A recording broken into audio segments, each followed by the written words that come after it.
умед чоршанбезода ин субҳ ба китобхонаи муассисаи давлатии телевизиони Сафина бо китоби тозаиҷоди худ ки варақи сабзи дил унвон гирифтааст ташриф оварданд.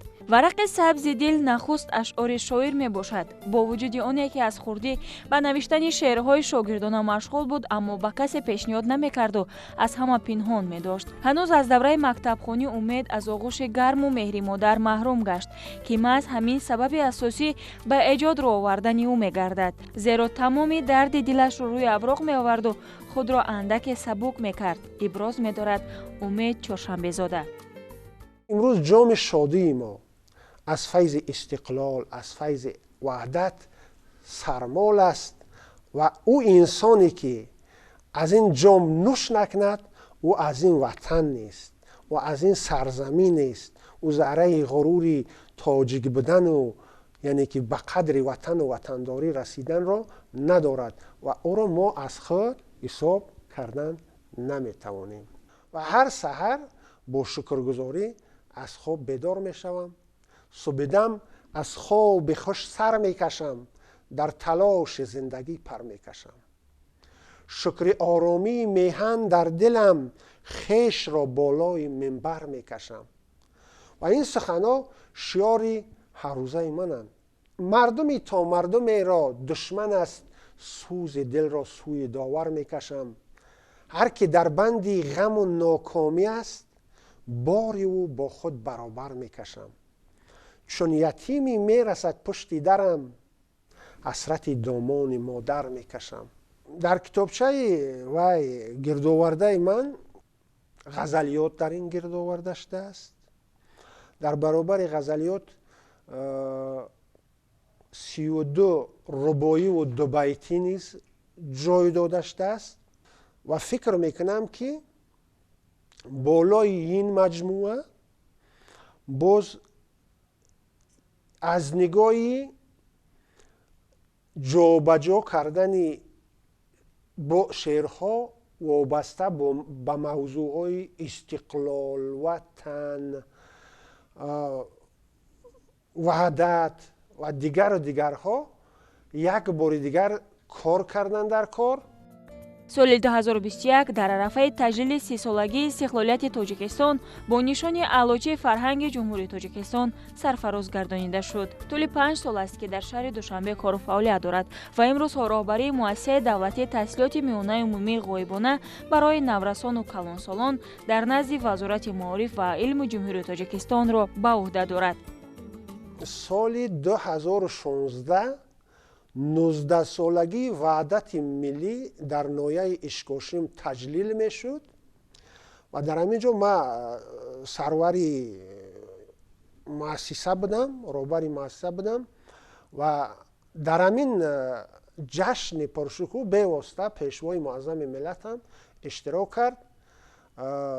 ҳамин хел амри тақдир будааст ки дар ҳамон ҷо ман суханронӣ кардам ва пешвои миллат нисбат ба андешаронии ман мароқ зоҳир кард ва таъкид карданд ки ман на дар наср ва на дар назми шумо нуқсон намебинам.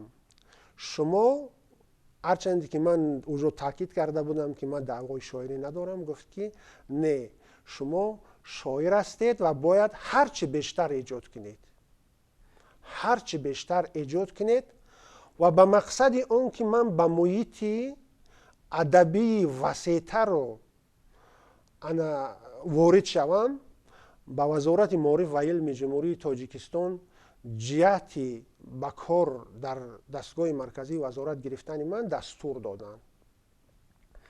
рости гап баъди ин қадар боварӣ, баъди ин дастури пешвои муаззами миллат, ҳамин дудилагиву ақиб истоданҳо дар ман бартараф шуд ва фикр кардам ки вақте ки шахси аввали мамлакат нисбати ман ҳамин хел мароқ зоҳир кард, бояд манам ба кори эҷодӣ ҷиддӣ машғул шавам ва ин боис шуд ки баъди ин من در برابر وظیفه دولتی دلپرانه به کار ایجادی نیز مشغول شدم. мавзӯъҳои асосии эҷодиёташ саропо ба ватан модар, ваҳдат, сулҳу субот, оромию ободӣ, ифтихор аз ватану ватандорӣ, истиқлолияти Тоҷикистон бахшида шудааст.